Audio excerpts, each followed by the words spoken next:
नमस्कार, मैं गुरप्रीत स्वागत करती हूँ आपका अपने YouTube चैनल डी स्टडीज़ में। आपको मेरा पहले का वीडियो जो कि संपूर्ण हिंदी व्याकरण पर आधारित था पसंद आया होगा, तो इसी के साथ चलते हैं हमारी अगली वीडियो की तरफ। हमारा आज का वीडियो रहने वाला है हिंदी व्याकरण के महत्वपूर्ण विषय भाषा पर आधारित। तो अगर आपको मेरा वीडियो अच्छा लगे तो मेरी वीडियो को लाइक, शेयर और कमेंट करना और मेरे चैनल को सब्सक्राइब करना। इसी के साथ चलते हैं हमारी आज की वीडियो पर, जो कि है भाषा पर आधारित। आज हम पढ़ेंगे भाषा की परिभाषा, अर्थ, अंग, भेद और प्रकार। तो इसी के साथ चलते हैं हम भाषा पर। भाषा वह साधन है जिसके द्वारा हम अपने विचारों का प्रकट करते हैं। इसके लिए हम वाचिक ध्वनियों का प्रयोग करते हैं। तो हमें पता चल ही गया होगा कि भाषा वह साधन है जिसके द्वारा हम अपने विचारों का आदान प्रदान करते हैं और किसी अन्य व्यक्ति के प्रति अपने मन के भावों को प्रकट करते हैं। भाषा के प्रकार होते हैं 3, जैसे कि लिखित भाषा, मौखिक भाषा, सांकेतिक भाषा। तो चलते हैं हम भाषा की परिभाषा को समझने। भाषा मुख से उच्चारित होने वाले शब्दों और वाक्यों आदि का समूह है। तो मैंने आपको पहले ही बता दिया कि भाषा जो होती है वो विचारों का आदान प्रदान होती है। तो यहाँ पर लिखा है कि भाषा मुख से उच्चारित होने वाले शब्दों और वाक्यों आदि का समूह है जिनके द्वारा मन की बात बतलाई जाती है। तो जो हम अपने मुख से उच्चारित करते हैं, कोई भी शब्द हो गया या वाक्य हो गया, तो वह क्या है? भाषा है, जिसके द्वारा हम अपने मन के विचार प्रकट करते हैं, तो उसे भाषा कहा जाता है। किसी भाषा की सभी ध्वनियों के प्रतिनिधि स्वर एक व्यवस्था में मिलकर एक संपूर्ण भाषा की अवधारणा बनाते हैं। दूसरे शब्दों में कहे तो व्यक्त नाद की वह समष्टि जिसकी सहायता से किसी एक समाज या देश के लोग अपने मनोगत भाव तथा विचार एक दूसरे पर प्रकट करते हैं, या मुख से उच्चारित होने वाले शब्दों और वाक्यों आदि का समूह जिनके द्वारा मन की बात बतलाई जाती है, तो उसे भाषा कहते हैं। तो आपको समझ में आ ही गया होगा कि जब हम अपने मन के विचारों को अपने मुख से उच्चारित करते हैं तो उसे भाषा कहा जाता है। जैसे कि भाषा, आगे देखते हैं भाषा क्या होती है। जैसे कि बोली, जबान या बानी। बोली, जबान या बानी, जो कि हम अपने मुख से कुछ उच्चारित करते हैं तो उसे भाषा कहा जाता है। जो भी शब्द होते हैं या वाक्य होते हैं तो उसे भाषा कहा जाता है। आगे देखते हैं, भाषा वह साधन है जिसके माध्यम से हम सोचते हैं और अपने विचारों का व्यक्त करते हैं। भाषा वह साधन है जिसके माध्यम से हम सोचते हैं और अपने विचारों का व्यक्त करते हैं। मनुष्य अपने विचारों, भावनाओं एवं अनुभूतियों को भाषा के माध्यम से ही व्यक्त करता है। तो आपको पता चल ही गया होगा कि कोई भी मनुष्य है वो अपनी मन के भावों को या अपने मन के विचारों को, कोई भी अनुभूतियों को वो अपने भाषा के माध्यम से व्यक्त करता है। आगे देखते हैं रामविलास शर्मा जो कि भाषा के बारे में क्या कहते हैं। एक भाषा कई लिपियों में लिखी जा सकती है और 2 या अधिक भाषाओं की एक ही लिपि हो सकती है। भाषा संस्कृत का वाहन है और उसका अंग भी। तो रामविलास शर्मा कहते हैं कि भाषा को कई लिपियों में लिखा जा सकता है। जैसे कि हमारी पंजाबी की लिपि गुरमुखी लिपि है और हमारी हिंदी की लिपि देवनागरी लिपि है। तो वैसे ही हम अब किसी भी भाषा को कई लिपियों में लिख सकते हैं। तो आगे और देखते हैं भाषा की परिभाषा।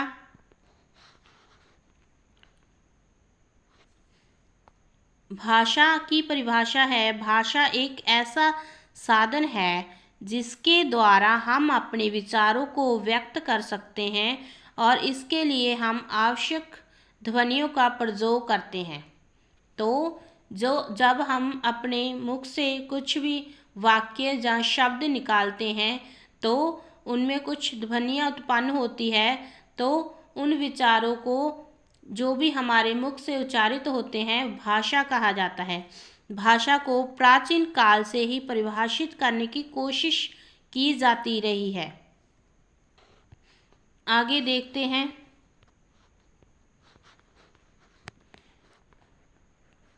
प्लेटो ने इसके बारे में क्या कहा है। प्लेटो ने सोफिस्ट में विचार और भाषा के संबंध में लिखते हुए कहा है कि विचार और भाषाओं में थोड़ा ही अंतर होता है। विचार आत्मा की मूक या अध्वन्यात्मक बातचीत है, पर वहीं जब ध्वन्यात्मक होकर होठों पर प्रकट होती है तो उसे भाषा की संज्ञा देते हैं। स्वीट के अनुसार ध्वन्यात्मक शब्दों द्वारा विचारों का प्रकट करना ही भाषा है। आगे वेंद्रिय कहते हैं,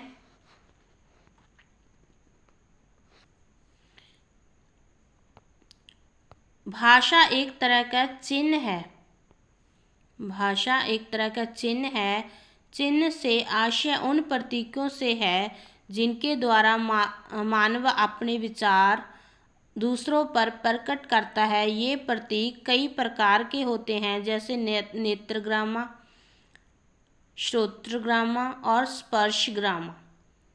वस्तुत भाषा की दृष्टि से श्रोत्रग्रामा प्रतीक ही सर्वश्रेष्ठ है। आगे देखते हैं।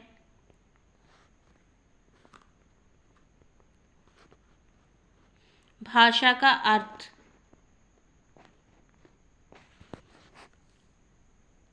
भाषा शब्द संस्कृत के भाष धातु से बना है। भाषा शब्द संस्कृत के भाष धातु से बना है, जिसका अर्थ है बोलना या कहना, अर्थात भाषा वह है जिससे बोला जाए। भाषा वाचिक ध्वनि संकेतों की वह पद्धति है जिसके द्वारा मानव परंपरा विचारों का आदान प्रदान करता है। स्पष्ट ही इस कथन में भाषा के लिए 4 बातों पर ध्यान दिया गया है।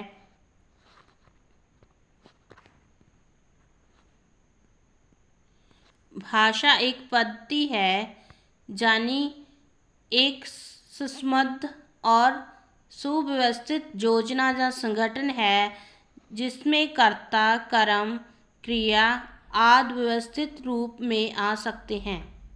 भाषा संकेतात्मक है, अर्थात इसमें जो ध्वनियाँ उच्चारित होती हैं उनका किसी वस्तु या कार्य से संबंध होता है। यह ध्वनियाँ संकेतात्मक या प्रतीकात्मक होती है। भाषा वाचिक ध्वनि संकेत है, अर्थात मनुष्य अपने वागींद्रिय की सहायता से संकेतों का उच्चारण करता है, वह ही भाषा के अंतर्गत आते हैं। भाषा यादृच्छिक संकेत है। यादृच्छिक से तात्पर्य है ऐच्छिक, अर्थात किसी भी विशेष ध्वनि का किसी विशेष अर्थ से मौलिक अथवा दार्शनिक संबंध नहीं होता। प्रत्येक भाषा में किसी विशेष ध्वनि को किसी विशेष अर्थ का वाचक मान लिया जाता है, फिर वह उसी अर्थ के लिए रूढ़ हो जाता है। कहने का अर्थ यह है कि वह परंपरा अनुसार उसी अर्थ का वाचक हो जाता है। दूसरी भाषा में उस अर्थ का वाचक कोई दूसरा शब्द होगा। हम व्यवहार में यह देखते हैं कि भाषा का संबंध एक व्यक्ति से लेकर संपूर्ण विश्व सृष्टि तक है। व्यक्ति और समाज के बीच व्यवहार में आने वाली इस परंपरा से अर्जित संपत्ति के अनेक रूप हैं। समाज सापेक्षता। भाषा संकेतात्मक होती है, अर्थात वह एक प्रतीक स्थिति है। इसकी प्रतीकात्मक गतिविधि के 4 प्रमुख संयोजक हैं। 2 व्यक्ति, एक वह जो संबोधित करता है, दूसरा वह जिसे संबोधित किया जाता है, तीसरी सांकेतिक वस्तु और चौथी प्रतीकात्मक संवाहक जो सांकेतिक वस्तु की और प्रतिनिधि भंगिमा के साथ संकेत करता है।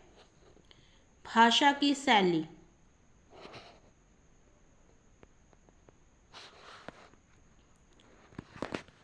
भाषा में शैली। विकास की प्रक्रिया में भाषा का दायरा भी बढ़ता जाता है। यही नहीं, एक समाज में एक जैसी भाषा बोलने वाले व्यक्ति का बोलने का ढंग, उनका उच्चारण प्रक्रिया, शब्द भंडार, वाक्य विन्यास आदि अलग अलग हो जाने से उनकी भाषा में पर्याप्त अंतर आ जाता है। इसी को भाषा की शैली कहते हैं। मतलब कि जब एक ही समाज में अलग अलग तरह के लोग रहते हैं और उनके बोलने की ढंग, उनके उच्चारण प्रक्रिया, शब्द भंडार, ये सभी अलग अलग हो जाते हैं, तो उसको ही भाषा की शैली कह सकते हैं। आगे पढ़ते हैं अपनी भाषा की उत्पत्ति की तरफ कि भाषा की उत्पत्ति कैसे हुई। प्राचीन काल से भाषा की उत्पत्ति पर विचार होता रहा है। कुछ विद्वानों का मंतव्य यह है कि यह विषय भाषा विज्ञान का है ही नहीं। इस तथ्य की दृष्टि में उनका कहना है कि विषय मात्र संभावनाओं पर आधारित है। भाषा के वैज्ञानिक अध्ययन को भाषा विज्ञान कहते हैं। यदि भाषा का विकास और उसके प्रारंभिक रूप का अध्ययन भाषा विज्ञान का विषय है, तो भाषा उत्पत्ति भी निश्चय ही भाषा विज्ञान का विषय है। भाषा उत्पत्ति का विषय अत्यंत विवादास्पद शब्द है।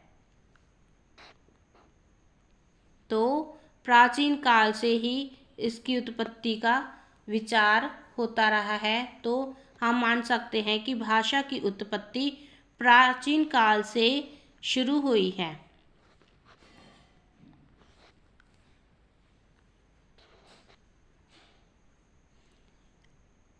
विभिन्न भाषा वैज्ञानिकों ने भाषा उत्पत्ति पर अपने अपने विचार प्रस्तुत किए हैं, किंतु अधिकांश मत कल्पना पर आधारित है। इनमें कोई भी तर्कसंगत, पूर्ण, प्रामाणिक तथा वैज्ञानिक नहीं है। इसी कारण किसी भी मत को सर्वसम्मति से स्वीकृति नहीं मिल सकी है। तो भाषा की उत्पत्ति पर कोई भी सही स्वीकृति नहीं दे सका, तो इसमें मतभेद पाए गए हैं। आगे देखते हैं भाषा का विकास। इस समय सारे संसार में प्राय हजारों प्रकार की भाषाएं बोली जाती है, जो साधारणतः अपने भाषियों को छोड़ और लोगों की समझ में नहीं आती। अपने समाज या देश की भाषा तो लोग बचपन से ही अभ्यस्त होने के कारण अच्छी तरह जानते हैं, पर दूसरे देशों या समाजों की भाषा अच्छी तरह नहीं आती।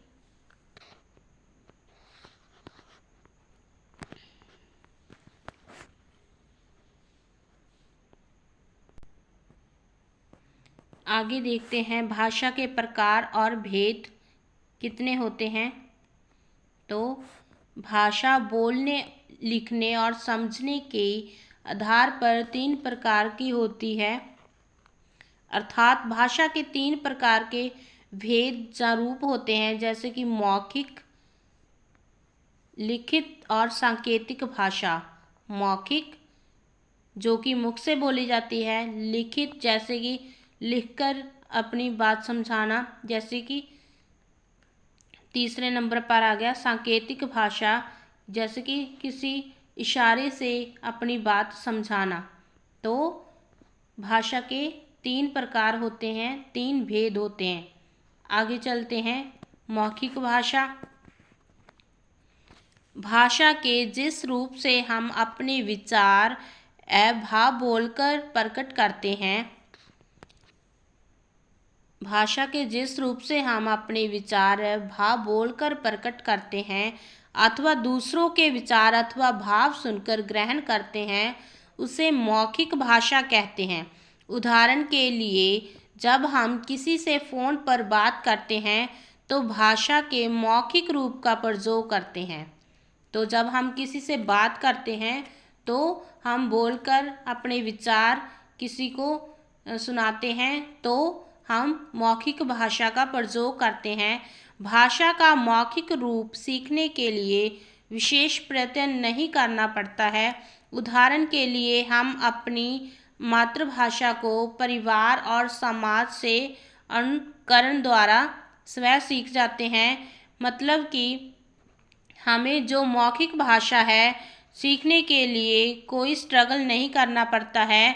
तो हम अपने परिवार या समाज से अनुकरण करके, मतलब उनकी नकल करके मौखिक भाषा सीख लेते हैं। आगे देखते हैं लिखित भाषा। जब हम मन के भावों तथा विचारों को लिखकर प्रकट करते हैं तो वह भाषा लिखित रूप कहलाता है। लिखित भाषा के उदाहरण पत्रलेख, समाचार पत्र, कहानी, जीवनी, संस्मरण तार इत्यादि। भाषा का लिखित रूप सीखने के लिए विशेष अध्ययन की आवश्यकता होती है। किसी भी भाषा को लिखने के लिए उसके वर्णों, शब्दों, वाक्यों अर्थात व्याकरण का संपूर्ण ज्ञान होना जरूरी है। जैसे कि हमने पहले के टॉपिक में पढ़ा ही था कि व्याकरण, जिसको हम भाषा को सीखने के लिए उसके रूल रेगुलेशन पढ़ते हैं, तो वैसे ही लिखित भाषा को सीखने के लिए हमें उसके वर्णों, शब्दों और वाक्यों को अच्छे से समझना होता है, पढ़ना होता है, तो ही हम लिखित भाषा सीख सकते हैं। इसके लिए हमें प्रैक्टिस करने की ज़रूरत होती है, बार बार अभ्यास करना पड़ता है। तो आगे देखते हैं सांकेतिक भाषा।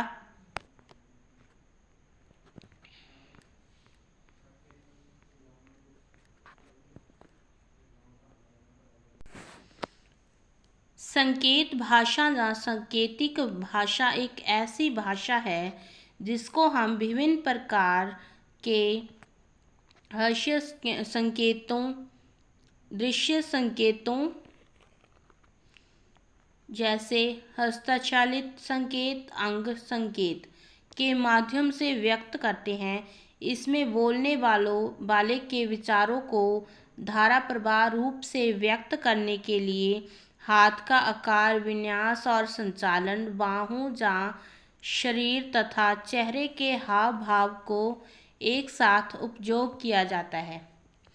सांकेतिक भाषा का अर्थ है कि हम अपने मन के भावों को, अपने विचारों को मुख से उच्चारित ना करके इशारों से बयान करते हैं, तो उसे सांकेतिक भाषा कहते हैं। जैसे छोटे बच्चे और उसकी माँ के बीच की भाषा सांकेतिक भाषा है।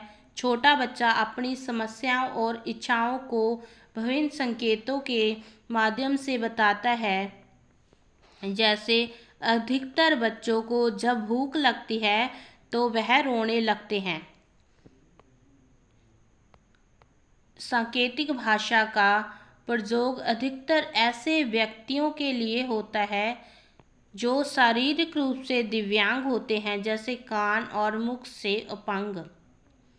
तो सांकेतिक भाषा आपको समझ में आ ही गया होगा कि जब हम इशारों में बातें करते हैं तो वह उसे सांकेतिक भाषा कहा जाता है। आगे है मानक भाषा।